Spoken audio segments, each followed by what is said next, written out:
Hi there, it's Sunday the 5th of October 2014. This is Andy Rowe speaking for trendfollower.co.uk, my website, and what I'm going to do is just run through the key indices that I like to have a look at each week just to get a feel for how the markets are in general. And the reason I do this is to give me a clue as to which way I want to place trades over the next week. And I'm going to start with the Vanguard Total Bond Market ETF, which didn't do much this week. It rose slightly, and the PIMCO ETF bond fund moved down a little bit. So bonds aren't really doing much at the moment. Sort of nothing radical there.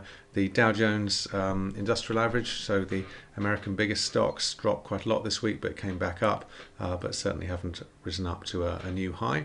The Nasdaq did much the same. It rose a little bit, fell, rose a bit more, and hasn't done much over the week, but it's down from its lows of I think 2 weeks ago.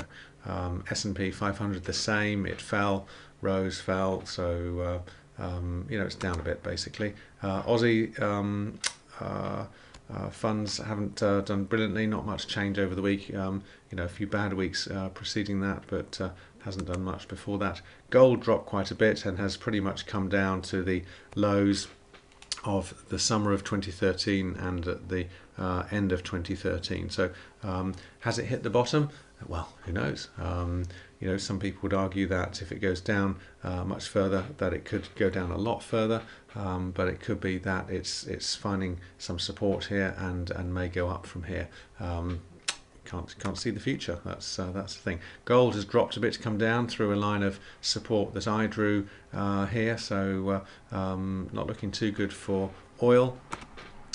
Properties come down a bit this week, and the Nikkei, the Japanese index, has come down quite a bit over the past week.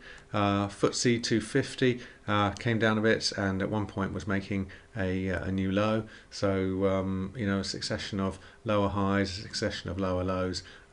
So this could be a trend downwards for the FTSE 250. So I'm quite interested in that. The French market came down quite a lot, finished below its average for the year. As the FTSE 350 did the week previously. It's come down to a new low, so things not looking good in the UK. Ditto, the FTSE 100 has been falling in recent weeks, and this last week came down quite a bit. And there's a line of support that I'd drawn in here. It fell down through that at one point, but rose up again. So will it go up? Will it go down? Well, if the other two indices, UK indices, are anything to go by, it's not looking good. The German market fell quite a lot this week, so things not looking good over in Germany either. So in summary, it looks like things are not looking good, basically. So indices moving downwards, so that's going to have an influence on how I look at my trades. I'll certainly be interested in perhaps shorting indices and shorting companies. So there we go, my view of the market on Sunday the 5th of October 2014. This is Andy Rowe. Have a great week. Bye.